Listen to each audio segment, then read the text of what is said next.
Alright, what is going on, boys and girls, ladies and gentlemen? The ACMJS Gamer here. Today we're here to talk about some Crimson Desert. There's some new gameplay floating around from our journalists, quote-unquote, over at IGN.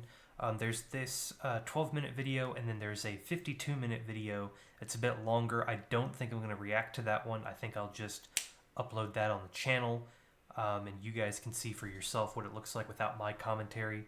But I do want to go through this 12-minute video, and it looks like we have the Stag Lord here, and if this video is like a breakdown of the 4 bosses or whatever that they had at Gamescom, all of those videos are also already up on my channel, so if you want to look at that in full length and it's all its glory, you can go check that out.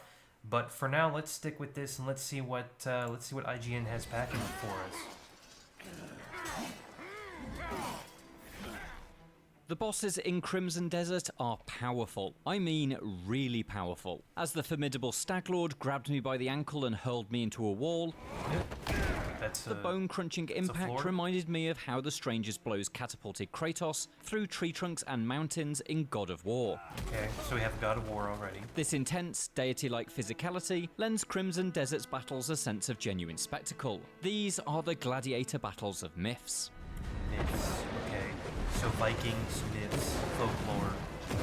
I'm with it. Last month, during an hour-long hands-on session at Gamescom 2024, I was able to go toe-to-toe with 3 different bosses, each of which showcased a different side to this fantasy action game's approach to battle. Right. More recently, I was able to watch another hour of gameplay, this time a hands-off demonstration focused... Oh, that's beautiful. I'm sorry, I just want to...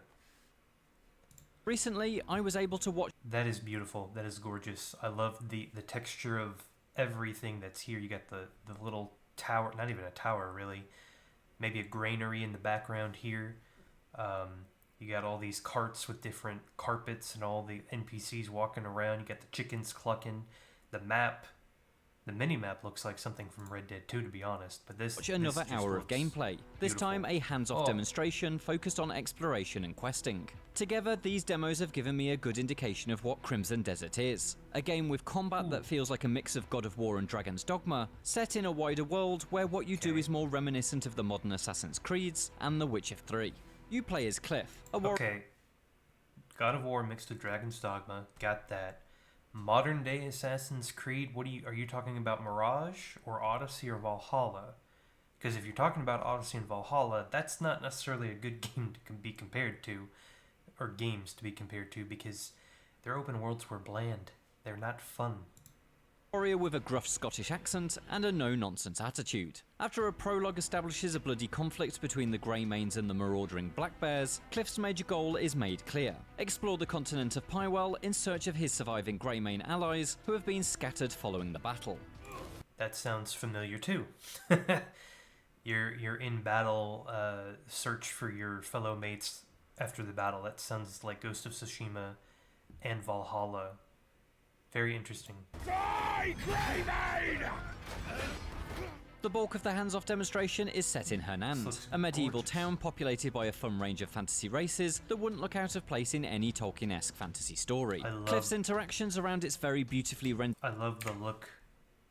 Out of place in any Tolkien-esque the crown, he's short, the sword is about his height. I love it. Story. Cliff's interactions around its very beautifully rendered streets and roads are very much what you'd expect of a modern open world action adventure game. There's a horse you can whistle for, NPCs to be spoken to, and hostile regions to infiltrate. That last one is where Crimson Desert has a little fun, as the demo shows Cliff changing into Hernandian banquet attire in order to walk past a castle's guards unnoticed. Oh, wait. Seems like a permit. No I love the texture on the clothes. Oh, it's so gorgeous. clue where he got it. We don't look like the troublemaking type. Right, he can pass then. Open a gate.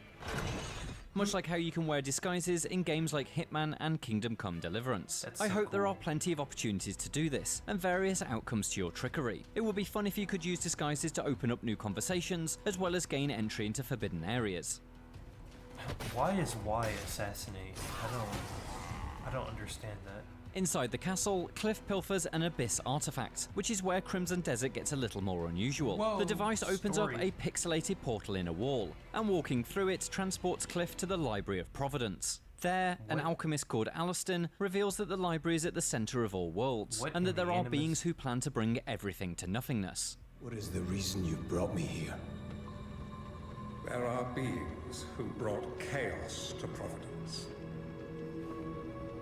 The rifts they have created will return everything to nothingness. What does that even mean? While I can't say I'm impressed by Crimson Desert's writing in this demo, this exchange and several others feel cluttered and wrapped up in themselves. But it does point to a much grander, more mythical plot beyond Cliff's hunt for his allies. That ambition of something larger is made abundantly clear Ronning when Gandalf? Alastin's ally, White Crow, gives Cliff the glider-like Crow Wings ability, which allows him to leap off the library's floating island and reenact the Zelda Tears of the Kingdom's title. I also love how they're taking the Assassin's Creed approach of not having a sheath around their swords. It's just on their hips. Sequence. That's the one complaint I have right now.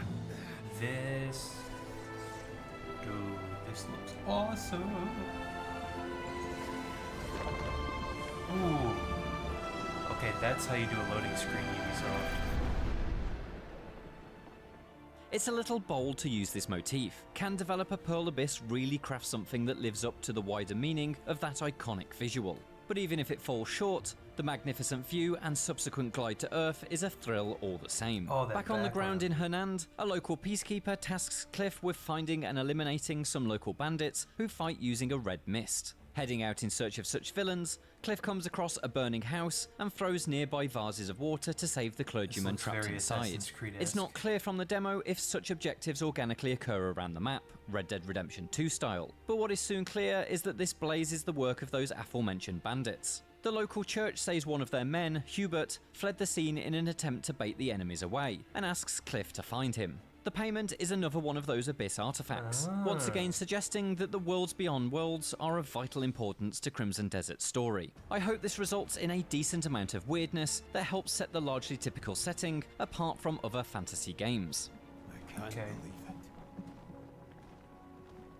it. Hubert is found at a bandit camp that allows the demo to show off Cliff's stealth abilities. It's pretty classic stuff and looks very reminiscent of silent takedowns in the Assassin's Creed games. Not particularly challenging, but an alternative option to Crimson Desert's more publicised melee that's brawls. fine. Hopefully when we go hands-on again, stealth will prove a worthwhile addition rather than a shallow tacked-on extra. With Herbert freed, Cliff is approached by the goblin Shakatu, a merchant of I'm fine with the stealth mechanics as long as, like you said, they keep it simple, nothing complicated.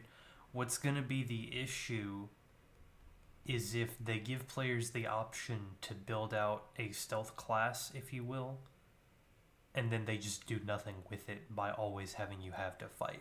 Kind of how they did with Star Wars Outlaws, where it's like there is stealth in the game, you can take them out, but there's really no purpose in having it because you're going to get caught anyways.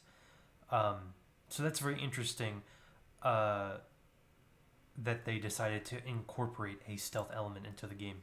the Goldleaves Guild. He explains that the Goldleaves are currently under the command of the evil Splithorn. In return for killing this toxic leader, Shakatu offers money and his services, Shakatu. things Cliff believes will be helpful in finding the missing Greymanes. I merely wish us to turn over a new leaf. A return to our former glory.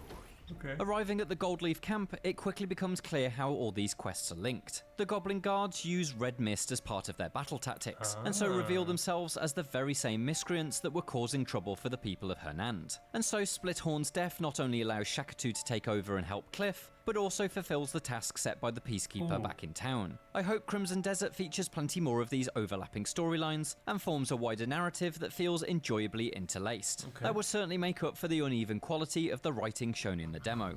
Yeah, but here's the thing. You're getting... That's another issue. You're getting out of context story beats or story elements in a demo of a game that's probably going to be easily over 60 hours story-wise. Or maybe not story-wise, but definitely with everything included, I think this game will be over 60 hours.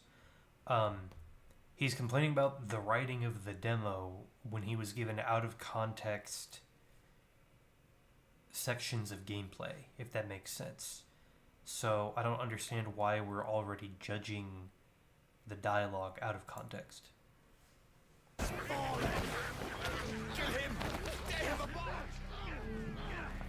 Splithorn acts as the culminating boss fight of the hands-off demo, which brings us to the much more exciting side of Crimson So it looks Desert. like Beer He's Circle's agile and dodge. aggressive, wielding a sword that emits blasts of wind in vertical and horizontal patterns, kinda cool. forcing Cliff to dodge and block as he attempts to close the distance. But he's a pipsqueak compared to the brutes I face myself in the hands-on demo at Gamescom. The Okay. first of the 3 bosses So we can, I believe we can skip, because if he's only going to go over the boss fights, I've already done that. And it seems to me it's probably the other half of the video, because there's the Stag Lord, there's the Beast, the Stoneback Crab, and then yeah. So, yeah. That's going to be it for this video. Thank you guys for watching. I'll see you guys in the next video. I don't know what that's going to be. Maybe some more Crimson Desert gameplay, more articles, we don't know. But thank you guys for watching. I'll see you guys next time. Peace.